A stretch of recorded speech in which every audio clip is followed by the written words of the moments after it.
Hey there and welcome. This month we're talking about clarity.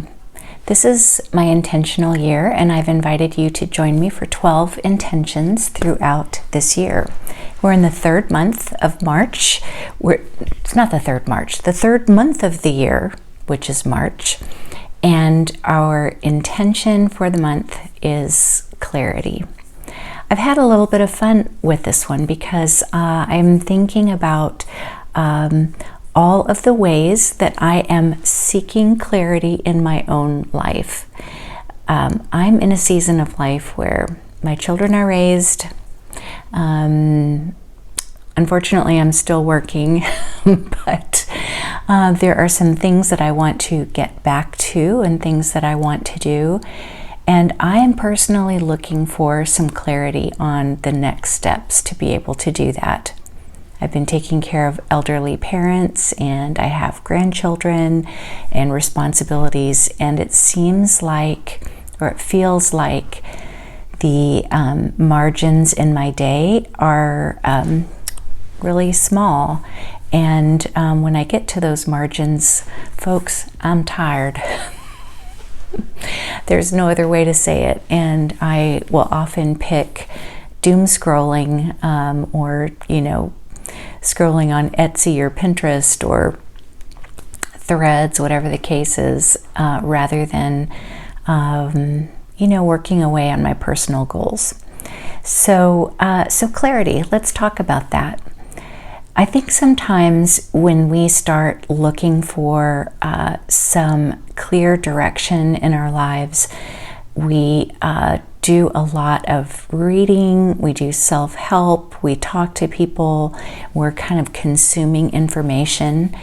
And this week's gentle prompts, shall we say, in my newsletter were to simply slow down and appreciate the rituals that are already in your life. And what I mean by that is the things like making coffee in the morning, folding clothes, washing dishes, straightening the pillows, making the bed, walking the dog. For me, putting my donkeys out in the yard, and now brushing them out and taking care of their winter coats that are just about to come off. And that's a whole thing that I need to do, and I'm going to get out there and do it. But we all have regular rhythms of our lives that are often overlooked areas that could be points of meditation, of thinking, of resting. They are sacred pauses. I had a couple of experiences this week that I just had to laugh, because I had a couple of moments of clarity that came not when I was thinking about it or seriously trying to figure something out, but they happened while I was unloading the dishwasher and loading dirty dishes into it. And I'll tell you what happened. Today, for example, I had a discovery call with a friend of mine named Candace, who owns a production company. And I am interested in her services to do some filming for me.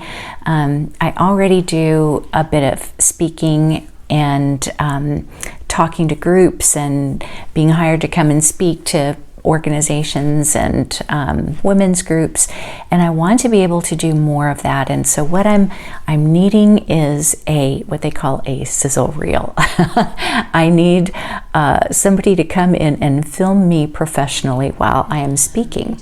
I've got some phone video and different things, and some shaky, blurry videos and pictures, but I need a professional film crew.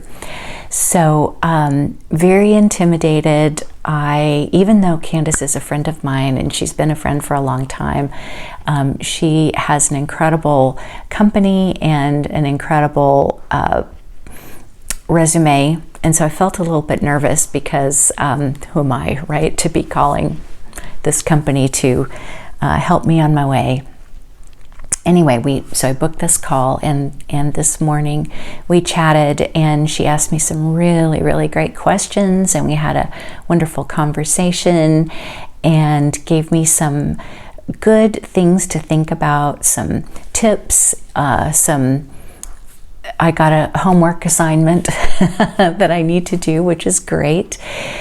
But it wasn't until later when, real life happened, and I'm down in the kitchen cleaning up the crumbs on the counter and rincing dishes and putting them into the dishwasher, and just kind of being in the moment and reflecting on our conversation.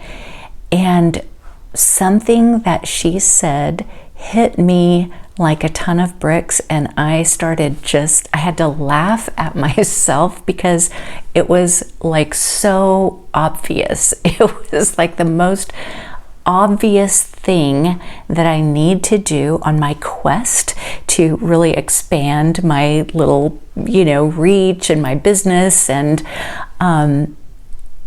but there was something about the way that she said it that struck me, and I'll talk about this more later as I don't know, maybe video my journey. But it was the act of just doing a normal thing, rinsing the dishes, putting them into the dishwasher, closing that door and hitting the button. And that is when the moment of clarity came.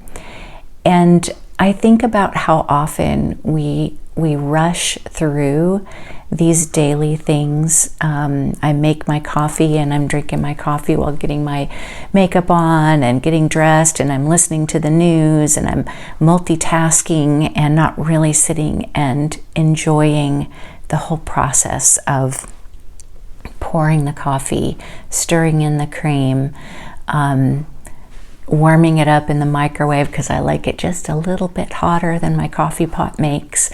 All of that I usually rush through.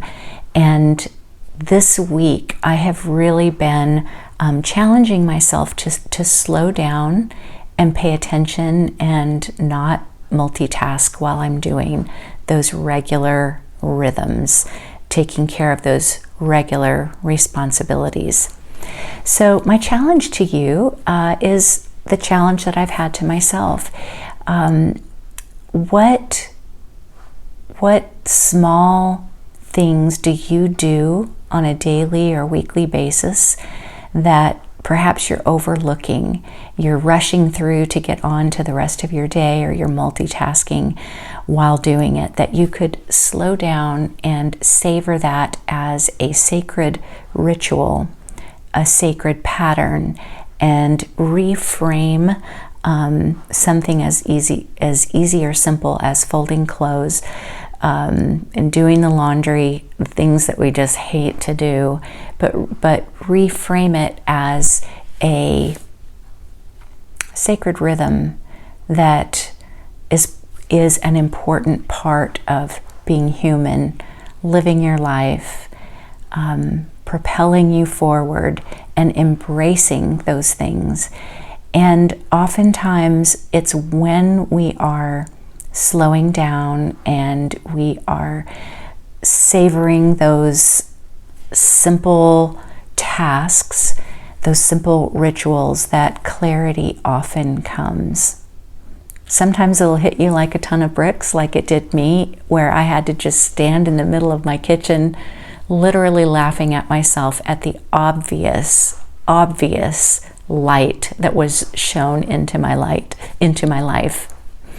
Or maybe it will come as a quiet thought, something that is as gentle as a feather floating down and landing in the palm of your hand.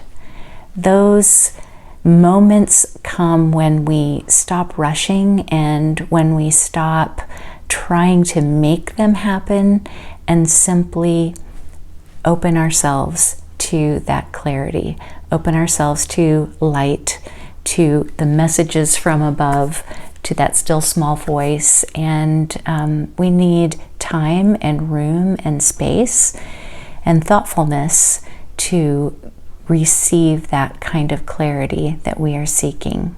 That's my challenge to you. So let's finish out the month with clarity as our intentions. And let me ask you, if you would, to just drop a comment underneath this video with what sacred ritual you are savoring this week and how clarity might be a part of that. Thank you guys, and see you next week.